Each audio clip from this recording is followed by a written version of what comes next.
하나님 말씀 사무엘하 23장 1절로 39절입니다. 이것은 다윗이 마지막으로 남긴 말이다. 이새의 아들 다윗이 말한다.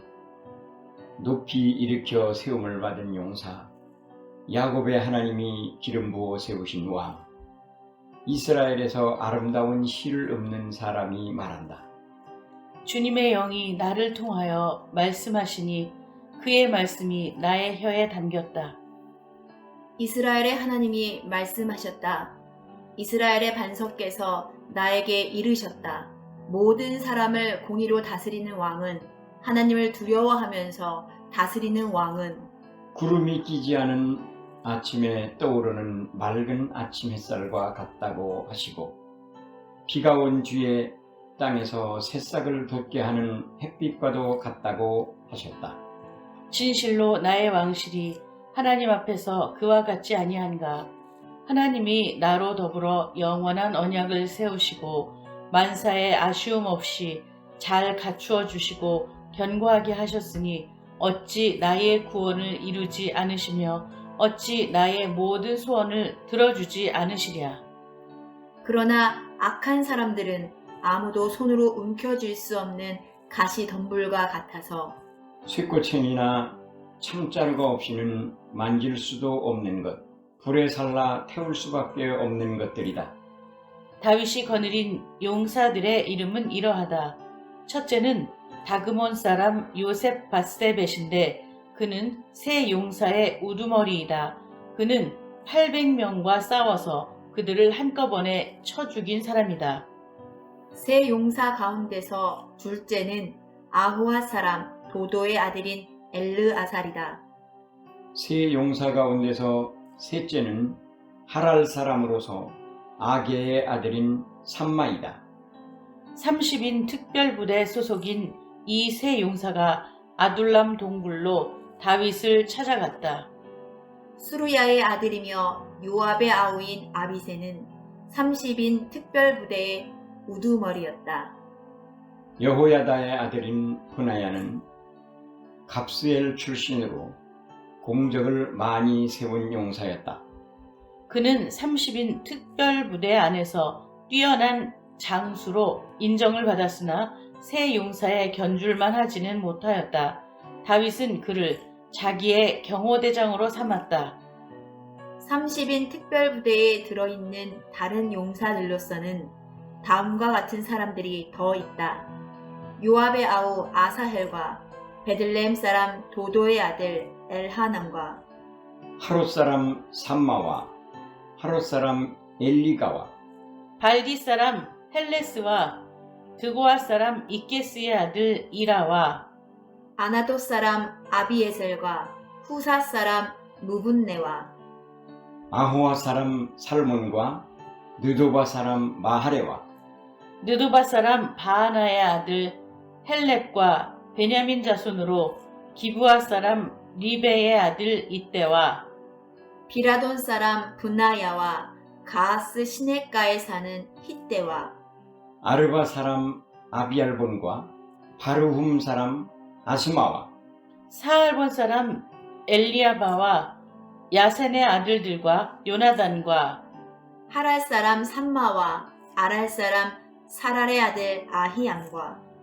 마아가 사람의 손자로 아스베의 아들 엘리벨렛과 길로 사람 아히도벨의 아들 엘리암과 갈멜 사람 헤스레와 아랍 사람 바아레와 소밧 사람으로 나단의 아들 이갈과 갓 사람 바니와 암몬 사람 셀렉과 수르야의 아들 요압의 무기를 들고 다니는 구에롯 사람 나하레와 이델 사람 이라와 이델 사람 가렙과 다 함께요. 햇사람 우리야까지 모두 합하여 37명이다. 아멘. 아멘. 다 함께 제목 읽겠습니다. 시작. 부르심과 응답 45 지나가는 다윗 세대. 아멘. 지난주 말씀 기억나십니까? 뭐 했는지? 기억 안 나십니까? 지난주 거? 아, 예, 늙기 전에 죽자. 근데 그게 늙는 게 어떤 게 늙는 거였다고요? 영이 늙기 전에. 어떻게 죽자? 잘 죽자? 아니요. 예, 사회적으로 죽자, 사회적으로. 예, 다른 이에게 꼰대처럼 영향력 끼치지 말고. 예. 자, 오늘은 사무엘하 마지막 시간입니다. 이제 끝이 나요. 사무엘하의 주제 다 함께 읽겠습니다. 시작. 응답하라 2022. 예. 자, 지난주 다윗이 인구조사를 했습니다. 근데 이게 알고 봤더니 인구조사가 단순히 인구 센서스가 아니라 다윗이 요압을 통해서 군대를 조사한 거였어요. 징집 대상자를. 그런데 원래 징집 대상자를 조사하려면 하나님께서 제사장에게 명령해서 하는 거였습니다. 다윗은요, 지금 하나님의 권한을 월권한 거예요. 왜? 무서웠거든요. 두려웠거든요. 하나님과 떨어지니까 무서움이 오는 거예요. 두려워요. 내가 왕인데 또 누가 반란을 일으키진 않을까? 또 외적이 쳐들어오지 않을까? 지금까지 다윗은요, 그렇게 개고생을 하면서도 오직 하나님만 의지함으로 살아남았는데 이제 등 따스고 배불고 나니까 외적이 무서워요. 가진 게 많아지니까 외적이 무서워요. 반란이 무서워요. 자, 그래서 일단 하나님께 무릎을 착 꿇었습니다. 회개를 했습니다. 그랬더니 갓선지자를 보내서 1, 2, 3 중에 선택하랍니다. 뭘로 맞을지. 3번으로 선택합니다. 3일 동안 전염병. 예, 그래서 전염병이 왔습니다. 전염병이 왔는데 이 모든 거의 원인이 보면 주님께서 다시 이스라엘에게 진노하셔 백성을 치시려고 주님께서 부추기셨다고 여기 사무엘 하에는 나와요. 그런데 이게 아니라고. 이게 아니라고요. 역대상에 보면요, 사탄이 일어나라고 나와 있어요. 자, 같은 사건을 두 개의 기록이 있죠. 이 역대상하 기록은 객관적인 기록이고요. 열왕기 그리고 사무엘 상하는요, 다윗 편이에요. 예. 그래서 이게 더 정확한 겁니다. 즉 다윗은요, 사탄이 주는 두려움에 사로잡혀 죄 지은 겁니다. 지금. 여러분, 우리도 하나님과 멀어지면요, 두려움이 먼저 옵니다. 아이들을 키워보면 알 수 있습니다. 우리 아이들이 어릴 때는요, 뭐가 두렵고 뭐가 안 두려운지 몰라요. 하나입니다. 부모님만 옆에 있으면 돼요. 객관적으로 뭐 집안이 제일 안전해요. 근데 부모님만 옆에 있으면 애들은 잘 놀아요. 무서워하지 않아요. 부모 품에 안기면. 저도 많이 경험했습니다. 여러분, 하나님 앞에서 우리가 이와 같습니다.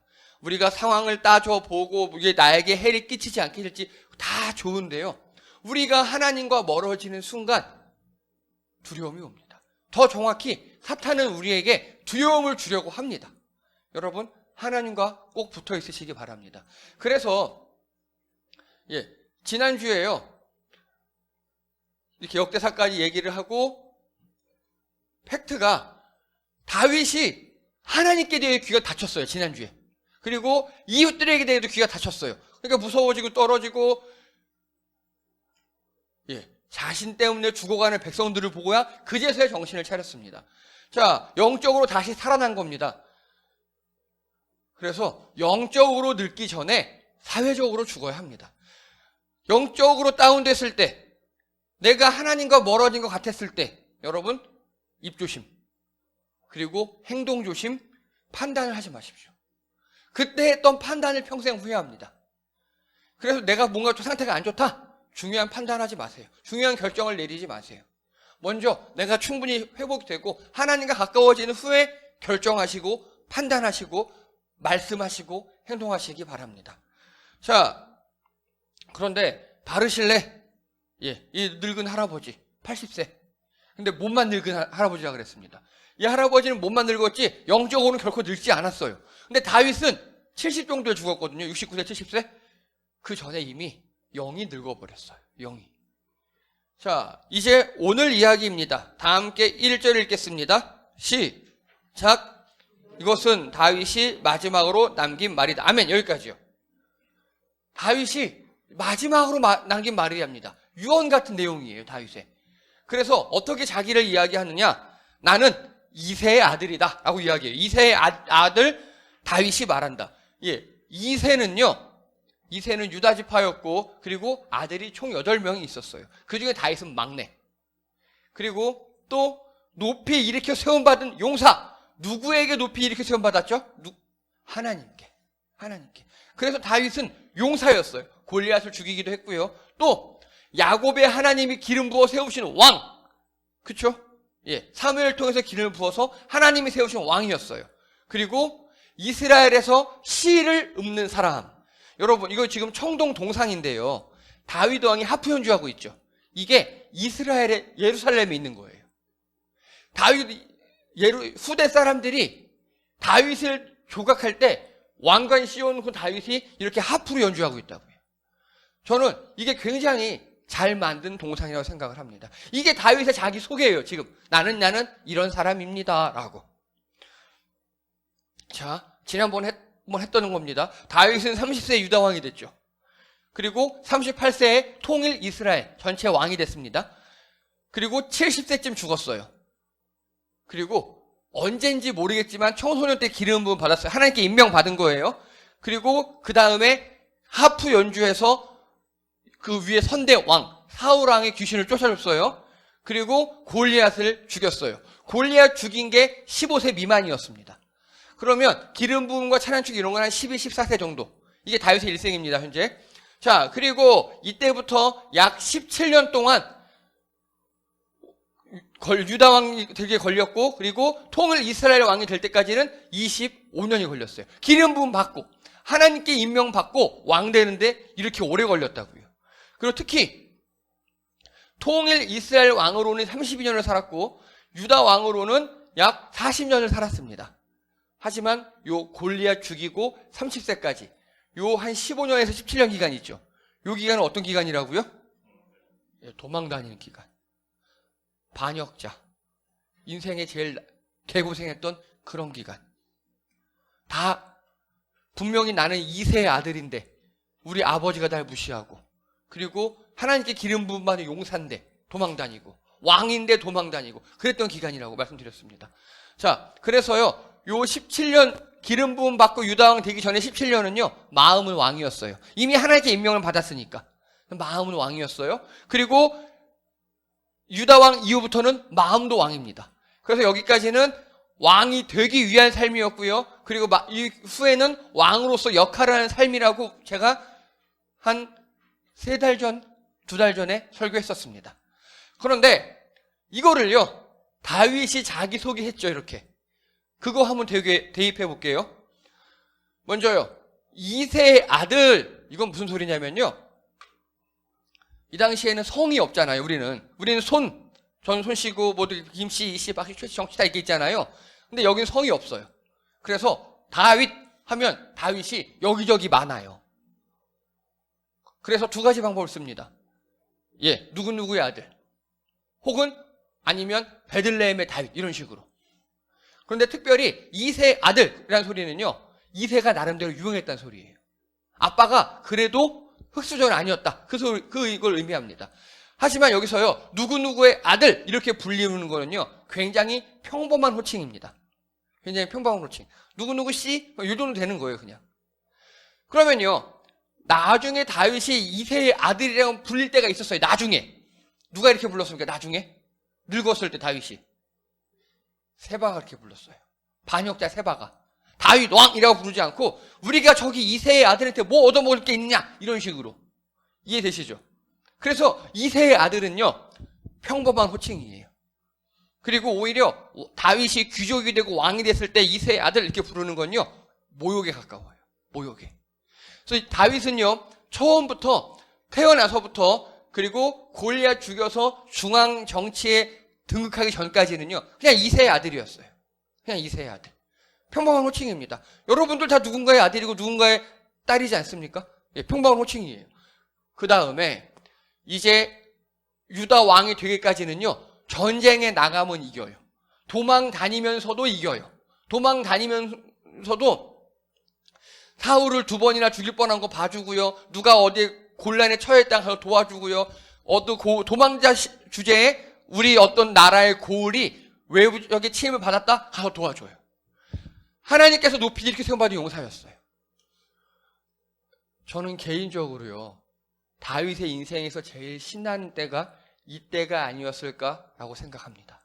또 계속 얘기하겠습니다. 그리고요 그 후로는요, 야곱의 하나님이 기름 부어 세운 왕이었어요. 다윗은 이렇게 살아왔습니다. 물론 왕이 되자마자 돼서 좋은 쪽도 있었고 나쁜 쪽도 있었어요. 자, 그럼 질문 드립니다. 이스라엘에서 시를 읊는 사람이라는 호칭은요, 다윗 인생의 어느 부분일까요? 네? 전체 다예요. 전체 다. 이게 다윗의 정체성입니다. 다윗은요, 이세의 아들이에요, 평생. 그쵸? 평생 이세의 아들이에요. 70이 돼도 이세의 아들 맞아요. 근데 그때 다윗을 이세의 아들이라고 부르면 그건 모욕이고 싸우자는 거예요. 그리고 하나님께서 기름 부음한 용사도 맞는데 나중에 그렇지 않은 적도 있었어요. 또 왕답지 못한 적도 있었어요. 하지만요, 다윗은 자기 자신을요, 뭐로 규정하느냐? 이 나머지는 다 역할이에요.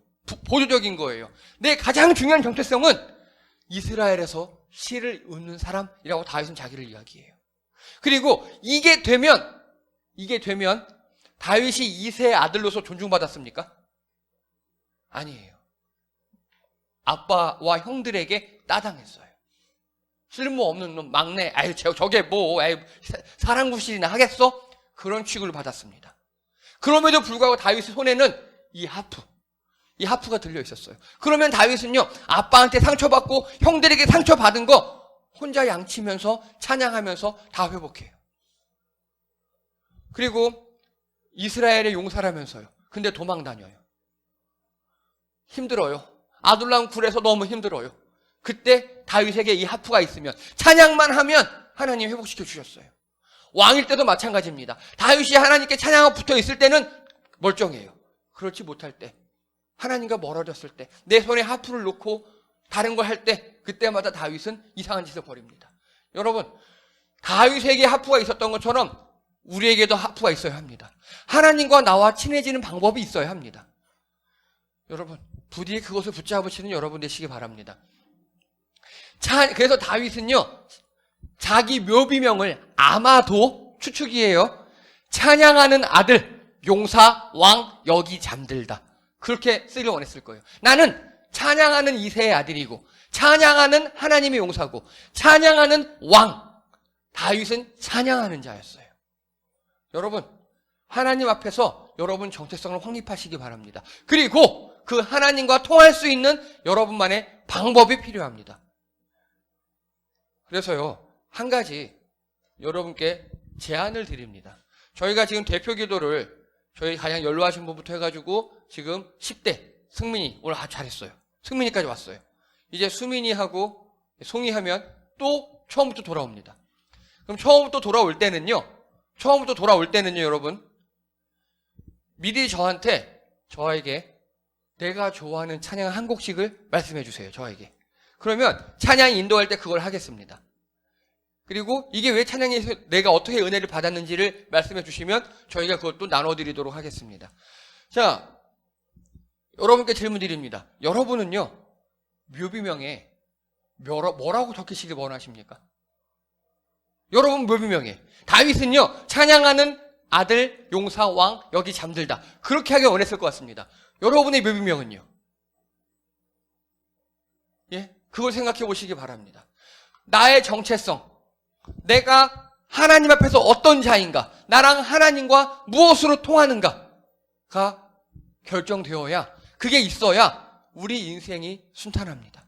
우리 인생에 두려움이 없습니다. 자, 그리고요, 이제 2절부터 7절까지 다윗이 시를 읊어요. 역시 찬양하는 왕이었어요. 시를 읊어요. 그런데 2절부터 7절까지 쭉 시를 읊는데요, 이 시의 내용을 보면요, 다 왕에 관한 이야기예요. 왕. 그래서 모든 사람을 공의로 다스리는 왕, 하나님을 두려워하면서 다스리는 왕, 나의 왕실. 또요, 6절에 악한 사람들. 이 악한 사람들이 뭐냐면요, 우리 그때 벨리알 기억나시죠? 벨리알, 쓸모없고 무익한 사람, 반란의 수괴라고 말씀드렸죠. 즉 모든 내용 자체가 자신의 후대 왕들에게, 야, 니들 이렇게 살아라 라고 자신의 후손들에게, 왕에게 하는 그런 말이었어요. 그런데 포인트가 두 개가 있어요. 나머지 잘 읽어보면요, 다 하나님이 하실 일들이에요. 다 하나님이 하실 일이에요. 그런데 요 두 개는 내 후대 왕들이 할 겁니다. 그게 뭐냐? 모든 사람을 공의로 다스려야 돼. 또 하나님을 두려워하면서 다스려야 돼. 이 두 개예요. 다른 것들은 다 하나님이 해주실 일이에요. 하나님이 잘해주시고 하나님 잘 견고하게 해주시고 소원 들어주고 잘해주신다. 다 잘해주시는데 니네 후대 왕들 이렇게 해. 두 개. 자, 여러분 잠언 1장 7절 솔로몬이 이렇게 얘기합니다. 여호와를 경외하는 것이 지식의 근본이거늘 미련한 자는 지혜와 훈계를 멸시하느니라. 다윗이 했던 말을 정확히 한 줄로 요약한 게 이겁니다. 바로 여러분 하나님을 경외하며 공의로 다스려라. 후대 왕들을 위한 다윗의 유언 혹은 잠언이라고 할 수 있습니다. 그럼 여러분 어떻게 하시겠습니까? 하나님을 두려워하라? 아니에요. 그렇게 하시면 안 돼요. 왜냐? 우리는요, 이건 지금 구약이 얘기잖아요. 구약은 하나님을 무서워해야 돼요. 하나님이 다윗도 말 안 들으면 하나님이 때렸죠. 구약의 하나님은 그런 하나님이에요. 신약은요, 사랑의 하나님입니다. 예수님을 통해서 하나님은 우리가 친해지길 원하시는 겁니다. 여러분, 부자 유친을 기억하시기 바랍니다. 하나님과 우리 사이에 친함이 있어야 합니다. 관계가 중요합니다. 하나님과 찐친이 되시는 여러분 되시기 바랍니다. 그래서 제가 계속 말씀드립니다. 하나님과 친해질 수 있는 도구가 필요합니다. 여러분, 부부 사이에도요, 가족 간에도요, 함께 하는 시간이 필요하잖아요. 함께 뭔가 해야 되잖아요. 제가 개척하고요, 개척 전에는 너무 바빠서, 너무 시간이 없어서 저희 아들들과 친해질 시간이 없었어요. 개척하자마자 저희 아들 승민이까지 데리고 셋이 한 2년간 수영 다녔어요. 그러면서 애들이랑 수영도 다니고 그냥 수영만 다녔겠습니까? 수영 갔다 와서 늘 빵집에서 빵 먹고 간식 먹고 그렇게 되게 재밌게 놀았거든요. 그러니까 많이 친해졌습니다. 무언가 함께 할 게 필요합니다. 하나님과 여러분 무엇을 함께 하시겠습니까?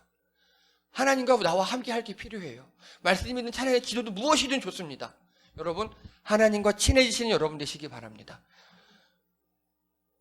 자, 이제 다윗의 용사들이 나옵니다. 다윗의 용사들. 이게요, 그 당시 이스라엘의 지도예요. 여기 빨간 점으로 표시된 거 보이십니까? 이게 다윗의 용사들이 고향이에요, 다. 그런데 이 고향 말고도요, 보면요, 다윗의 세 용사가 나옵니다. 다그몬 사람, 이렇게 등등등등 있는데, 이들은요, 다그몬 사람 요셉 밧세벳인데, 다그몬에서 다윗에게 온 게 아니에요. 어디로 왔냐? 바로 아둘람 굴에서 왔어요. 기억나십니까? 다윗이 아둘람 굴에 있을 때 억울한 자, 눌린 자 그런 사람들이 다 몰려왔다 그랬지 않습니까? 그들 이 세 명이 온 거예요. 또요, 수르야의 아들 요압의 아들 아비새 그리고 또 뭐 이런 사람들 쭉쭉쭉 다 다윗에게 다가와요. 그 다가온 장소들 있죠. 이 다가온 장소들이 어디랑 일치하는지 아십니까? 두 가지예요. 1. 다윗의 도주로. 사울에게 쫓겨서 도망다녔지 않습니까? 그 다윗의 도주로와 그 사람들의 만난 장소가 일치합니다. 또 2. 여기 보십시오. 끝에 지도 끝에 이런 것들 있죠. 여기는 이방민족이에요. 이방민족까지 왔어요. 이방민족까지. 자, 도망 다닐 때 찾아오고 만난 사람들이 오늘 쭉 있는 다윗의 37명의 용사입니다. 다른 말로 할까요? 다윗 인생에서 제일 힘들고 개고생할 때가 바로 그때죠. 도망 다닐 때. 그런데 아마도 다윗은요, 그때를 자신의 전성시대라고 생각할 겁니다. 늙어서 죽기 전에 생각해 보니까 그때가 정말 좋았어. 나도 젊었고 우리 젊은 친구들 우리아랑 요압이랑 이렇게 사람들이랑 사울에게 신나게 도망 다니고 밤에 우리끼리 먹고 그리고 또 어디 누가 외적이 쳐들어왔어? 가서 도와주고 막 굴에 숨기도 하고. 다윗은 그렇게 여겼을 겁니다. 진짜 힘들었지만요, 이때가 하나님과 제일 가까운 때였고요, 이웃들과 제일 가까운 때였어요. 내 친했던 사람들과 제일 좋았던 곳이 바로 이 도망 다닐 때였어요. 여러분 어떠십니까? 여러분이 기억하고 그런 중에 비록 그때는 되게 힘들고 어렵고 뭔가 돈도 많이 없고 가끔 굶기도 했지만 이사도 자주 다녔지만 좋은 사람들하고 같이 먹고 콩 한 쪽도 나누고 하나님께 기도하고 좋고 그런 시절이 있습니까? 아니, 혹시 지금이 그런 시절입니까? 그런데 다윗이 배가 불렀어요. 배가 불러요. 왕이 됐어요. 욕심이 생겨요. 여러분, 이 영화 아십니까 혹시? 영화? 밴드 오브 브라더스라고요. 2차 대전 당시에 노르망디 상륙작전에 있었던 미 해병대 이야기 실화예요. 근데 보면요, 이들이 처음에 이렇게 노르망디에 뛰어내려가지고 상륙을 해서 작전을 수행하는데 나중에 이들이 다 늙었어요. 몇 명만 살아남았어요. 근데 자신의 인생의 전성기를 이때라고 해요. 그 전쟁터. 비록 전쟁 중이고 그랬지만 이때는 사람들끼리 정말 끈끈했대요. 목숨 걸고 도왔대요. 그래서 이때라고 추억합니다. 다윗도요, 오늘 말씀을 보십시오. 다윗의 마지막 말이다, 유언이다 하고 내 후손들에게 대해서 남겼고요. 후손들에게 하나님 경외하고 남기고요. 그 밑에 약 20절을 가량을 나와 함께 했던 그 용사들의 이름을 적어놔요. 여러분, 다윗의 전성시대는 다윗이 부유할 때도 아니고 다윗이 왕이 됐을 때도 아니고 다윗이 하나님과 이웃과 제일 가까웠을 때입니다. 다윗이 지금 이 마지막 유언 같은 걸 하면서 제일 가슴 아픈 게 두 개가 있어요. 혹시 뭔지 아시겠습니까? 첫 번째는요, 39절이에요. 다 함께 39절 읽겠습니다. 시작. 햇사람 우리아까지 모두 합하여 37명이다. 이 우리아를 자기가 죽였어요. 나와 이 젊은 시절에 동고동락했던 그 전우를 지금 늙어서 생각해 보니까 내가 미쳤던 거예요. 그 우리아를 내가 죽였어요. 다윗은 되게 가슴 아팠을 겁니다. 또 하나가 있습니다. 이 명단에 한 명이 없어요. 요압이 없어요. 다윗의 사령관이었고 다윗의 정말 형제였고 늘 함께했던 그 요압이 없어요. 그런데요, 우리 말씀 읽겠습니다. 24절입니다. 24절 읽겠습니다. 시작. 30인 특별부대에 들어있는 다른 용사들로서는 다음과 같은 사람들이 더 있다. 요압의 아우 아사엘과, 아멘, 누구요? 요압의 아우 아사엘. 요압은 없어요. 아우는 있어요. 아우는. 또 있어요. 18절 읽겠습니다. 시작. 수리아의 아들이며 요압의 아우인 아비새는, 요압은 없어요. 요압의 아우, 요압의 동생 둘은 들어가 있어요. 근데 요압은 없어요. 자, 밑에 또 있습니다. 37절입니다. 시작. 암몬 사람 셀렉과 수리아의 아들 요압의 무기를 들고 다니는 부에롯 사람 나하레와. 요압의 무기를 들고 다니는 자는요, 요압의 비서실장이라는 소리예요. 요압의 동생들, 요압의 비서실장은 있어요. 37용사예요. 근데 요압이 없어요. 이건 요압이 욕심을 부렸거든요. 요압이 다윗을 배신했거든요. 여러분, 다윗은요 정말 씁쓸했을 겁니다. 이 나와 함께했던 전우들 중에 한 명은 나를 배신한 요압이고 또 한 명은 내가 배신해서 죽인 우리아고, 아마 되게 쓸쓸하게 죽어갔을 것 같습니다. 결론입니다. 다 함께 읽겠습니다. 시작. 정체성 확립. 하나님께 사람들에게 어떻게 불리고 싶은가, 묘비명이 어떻게 적히고 싶은가를 우리가 생각하셔야 합니다. 그리고 그 방향으로 나아가셔야 합니다. 그게 우리 인생의 방향이고 우리가 고통받고 두렵지 않고 나아갈 수 있는 방법입니다. 또 읽겠습니다. 시작. 하나님과 더욱 친하게. 여러분, 여러 가지 방법으로 하나님과 친해지시기 바랍니다. 무서운 하나님이 아니에요. 벌 주시는 하나님이 아닙니다. 구약이 하나님이에요. 그래서 예수님이 오셔서 친히 죽으시고 부활하신 겁니다. 하나님은 우리와 함께 있고 친하게 지내길 원하십니다. 그 하나님과 여러 가지 방법으로 교제하시기 바랍니다. 또 읽겠습니다. 시작. 우리의 전성시대 영성과 우정입니다. 여러분, 하나님 사랑, 이웃 사랑이 제일 잘 되는 그 시대, 그 시대가 우리의 전성시대인 줄 믿습니다. 여러분, 저희 교회에 방문하시는 분들이 한결같이 하시는 말씀이 너무 가족 같고 너무 친한 분위기래요. 우리 교회가 이렇게 서로 친해지기 원합니다. 서로 더 많이 친해지고요. 그와 더불어 하나님과도 더욱더 친해지는 여러분 되시기 바랍니다. 상황이 좋을 때보다 내 배가 부르고 내 돈이 많고 집이 있고 그때보다 하나님과 친하고 이웃과 사심없이 친하고 그때가 우리의 전성시대인 줄 믿습니다. 기도드립니다. 할렐루야. 하나님, 우리가 하나님께 이웃에게 어떻게 불리고 원하는지 우리의 정체성을 확립하기 원합니다. 그리하여 우리가 하나님 앞에서 더욱더 친하여지고 하나님과 더욱더 친해질 수 있는 도구를 우리가 가질 수 있도록 도와주시옵소서. 다윗에게는 하프가 있었습니다. 우리도 하나님과 친해질 수 있는 말씀, 기도, 찬양 무엇이든지 그런 것들을 가지고 하나님과 더욱더 친해질 수 있도록 도와주시옵소서. 하나님과 친해지고 이웃과 더욱더 사랑하고 그래야 해서 우리 행복한 우리 교회가 전성시대를 맞이하는 그런 교회 되게 도와주시옵소서. 감사드리며 예수님의 이름으로 기도드립니다. 아멘.